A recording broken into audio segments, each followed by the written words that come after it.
Okay, here we have my Snap-on toolbox. Clip lid. Got my 1/4 inch wrench. Got my MG 725 pneumatic.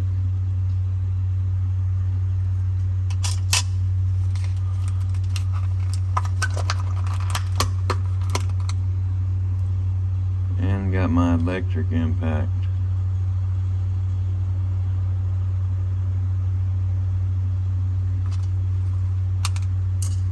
And here we have my 5-foot pry bar. Thanks for watching. Hope you all have a great day.